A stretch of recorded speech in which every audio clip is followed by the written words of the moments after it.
Good morning, students. I welcome you all to the online session and hope you all must be enjoying the lectures, right? So let's start our today's session. Again, we are going to discuss about the chapter which we had been discussing, that is chapter 2 from your economics textbook, sectors of the Indian economy. Before we move further, let's have a quick recap what we had seen in our previous lecture. In our previous lecture, we had discussed about GDP versus employment, that is, which sector contributes more to the employment generation and which sector contributes more to the GDP. Then we had also seen disguised unemployment. What exactly is the definition of disguised unemployment and how that unemployment can be overruled. Apart from that, we had also seen what are the strategies adopted by the government to overcome the problem of unemployment. In fact, unemployment. That is, government had started the Manrega program. Fine. So, all these topics we had covered in our previous lecture. Now, let's start with today's topic, that is classification of economic activities on the basis of organization. When we talk about classification of economic activities on the basis of organization, it can broadly be classified into two broad categories. First is organized sector, second one is unorganized sector. So now, let's see what exactly do we mean by the organized sector. Organized sector are those sectors where you will see the term of employment are regular. That is, at the time of joining, people will be getting the joining letter. These types of sectors, they are registered by the government and follow government rules and regulation. When I talk about government rules and regulation, it means they will be having factories, following Factories Act, Minimum Wages Act, payment of gratuity, PF, pension, all these government rules and regulations will be followed by the organized sector. Apart from that, these types of sector have assured work, that is, secure employment is there. They are also paid overtime by the employees. Apart from that, these types of sector also has many other benefits. Like you will see PF is there, pension is there. As I had already discussed about gratuity, maternal benefits are there, medical allowances are there, safe and secure working environment is there. So all these types of facilities will be enjoyed by a organized sector. So such a sector where you will come across all these types of things can be termed to be as the organized sector. Now let us have a look regarding another sector that is called to be as unorganized sector. What exactly do you mean by unorganized sector? These are those sectors where you do not have fixed working hours. That is, there is no fixed working hours. Like in organized sector, people have 9 to 5 job. But here, it's not like that. People may start at 7, might end at 12 o'clock in the night. So, flexibility of timings is there. Apart from that, more the workload will be there. The number of working hours can be stretched to a greater extent. So, it doesn't have any fixed working hours. Apart from that, no assured job is there. That is, any point of time, they can hire you and fire you. So, hire and fire policy is being followed in your unorganized sector. Apart from that, they don't have any holidays also.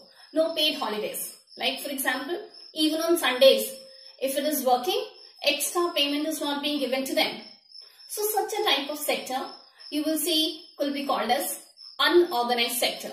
Apart from that, in this particular sector, you won't also get any extra benefits like PF, pension, gratuity, maternal allowances, medical benefits. Nothing as such is being provided. Everything depends upon the whims of the employer. Whatever he feels is good, whatever according to his or her wish will be there, that they will be giving it to the people.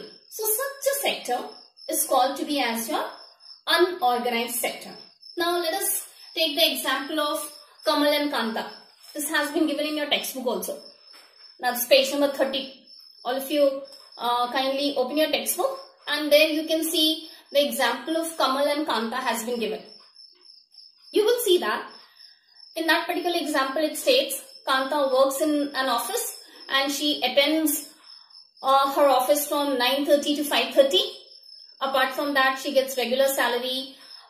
She is like also getting medical benefits. Does not go to the offices on Sundays, have got a leave. When she had joined that time, she got a joining letter, appointment letter stating about her all terms and conditions of the work. So such a sector is called to be as your organized sector. On the contrary, example of Kamal has been stated over there. It states that he goes to the shop at 7:30 and works till 8 o'clock, even sometimes more than that.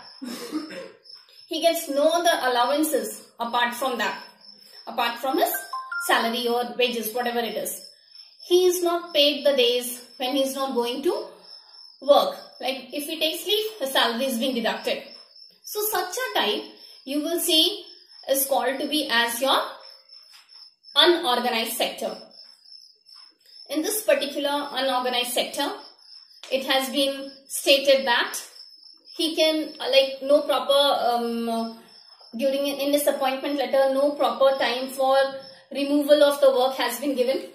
Any point of time he can be fired out. Right? So such a sector is called to be as your unorganized sector. So these are the two broad classification of the economic activities which are based on the organization.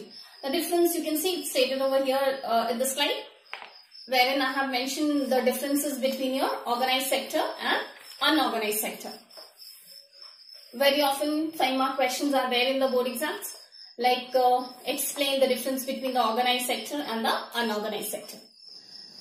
Now the topic is who all are included in the unorganized sector. And who all comprise of the unorganized sector. You will see there are people who are vulnerable to this unorganized sector. It can be categorized under two broad categories. That is those in the rural areas as well as those in the urban areas. So look over here. In the rural areas, it basically comprises of people from those who belong to landless agricultural laborers will be included. Small and marginal farmers will be there. Weavers, blacksmiths will be included over here. All these people, those who are there in the rural areas, these type of people are vulnerable to the unorganized sector. Whereas, let's have a look regarding the urban areas. In urban areas, it comprises mainly of workers in the small scale industries, casual workers in the construction side, trade, transportation. All these people in the urban areas are included in your unorganized sector. So, the question over here is, do they need to be protected? Yes, the workers in the unorganized sector need to be protected. Then, how do we protect those workers in the unorganized sector? Very simple answer, provide them with all the facilities which are there in the organized sector. That is, give them proper salary, fixed working hours should be there.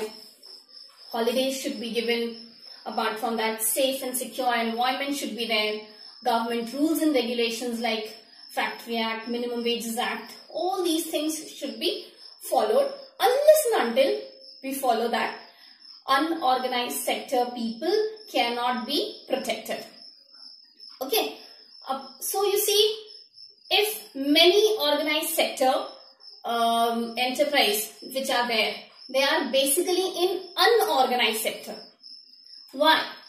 That is just to evade taxes, not to follow the rules and the regulations. They try to go in the category of your unorganized sector, right? so that more profit can be earned rather than the welfare of the people. So these types of things should not be followed out. So now let us see how sectors are described in terms of ownership. When I talk about in terms of ownership, here we have got two broad categories. One is your public sector, another is your private sector. So when we talk about public sector, you will see these are those sectors which are owned by the government. All the rules and regulations over here will be fixed up by the government themselves. Second one, what is the main objective of this particular public sector? The main objective of the government is the social welfare. Rather than earning profit, it works for the social welfare of the people. Take for example, right now you will see coronavirus has spread out, right? So you will see that government has taken up that responsibility to provide relief measures to the people. And so this you will see is the ultimate aim of the government, that the social welfare should be undertaken rather than earning profit. Apart from that, third, you can give certain examples. Like when we talk about examples, railways are there, post office is there, then your Air India is there. All these, they do not operate basically to earn profit, but they operate in order to provide facilities to the public at large. So this is what is the basic categorization or description regarding your public sector. On the contrary, we have private sector. So what exactly are private sectors? These are those sectors which are owned by the private individuals. Now as I am saying owned by the private individuals, what will be the main aim? To earn profit, right? So these individuals try to earn profit, maximize their profit rather than benefiting the people or the society at a greater extent. Though there are certain cases where they do take up certain projects or provide relief measures to the public, but that is not their primary objective. Whole and soul, their primary objective is to earn profit. Apart from that, third, we can take the example. Like for example, you've got Tisco, you've got Reliance, Wipro, TCS and so on. So all these organizations, they earn for their profit maximization. So this is how, on the basis of ownership, it can be classified into public sector as well as private sector. So see over here on the slide, the difference between has been stated. Most of the time 3-mark questions are there from this. Straight away questions are there. Explain the difference between private sector as well as the public sector. You will also see, though these days, that is in the 1990s, that is when new economic policy had come up, liberalization, privatization, globalization. You will see more and more number of industries are taken up by the private sector. Though these sectors earn maximum profit, but their motive is also to provide quality services. We can have a simple example, like for example Indian Railways, and you can compare it out with Reliance Metro. Both provide transportation facilities. You can see the difference, right? So this is how you will see there can be a broad classification based on the nature of work, the type of facilities provided by the private sector and the public sector. Since independence, there were a number of sectors which were being initially owned by the public sector. But later on, slowly and gradually, government realized that it's better to hand it over to the private sector, and hence now you will see initially 51 such areas were there which were just reserved by the public sector. Private sector didn't have any hand in that. But slowly and gradually, now from 51, these were reduced to 17 and now it is being just reduced to 2 sectors. So it is being taken up by the private sector. Okay. You will see certain things are needed by the society as a whole, and private sector cannot provide it at a reasonable cost. Like for example, in our country, you will see though India is one of the most largest populated country, but still it comes in the category of first largest illiterate population country, right? So what the government has done, it has provided education to the people on a large scale at a reasonable cost. You won't imagine government schools I've seen where you will see the fees is just 10 rupees. On the contrary, you all must be witnessing the education which you all are getting, right? So the cost indulging that, it's uncomparable. So you will see if at such a high rate things will be provided to the people, they won't be able to get the benefit of it. Take for example Ghati, take for example AIIMS, and if you compare it out with any of the private hospitals, you will see the cost is uncomparable. So even if the government will increase the price, will it be profitable to the poor people? No. So government takes up the responsibility that there are certain facilities which has to be provided to the people at a reasonable cost. Second is, for growth of some sectors, support of the government is necessary. Without government support, it cannot function. I'll take one example. Like for example, PDS system, public distribution system, fair shop. You all must be knowing in our country, many people are there who don't even get proper food.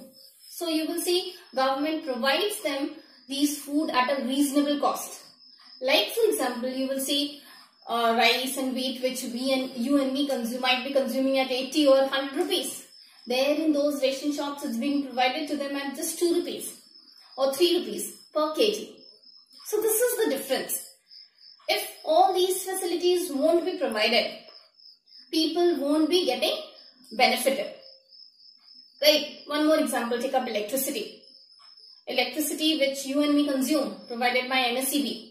Initially, or you can say some 5 to 6 years down the lane, it was being handed over to the GTL, wherein you must have seen the price of the electricity was being increased to a great extent.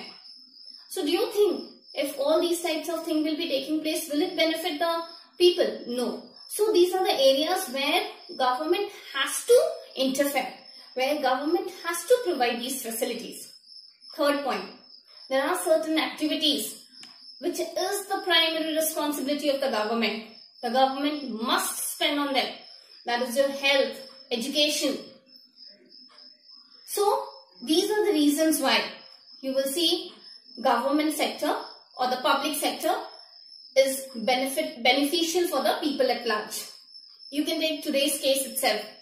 Like such a pandemic has spread out, isn't it?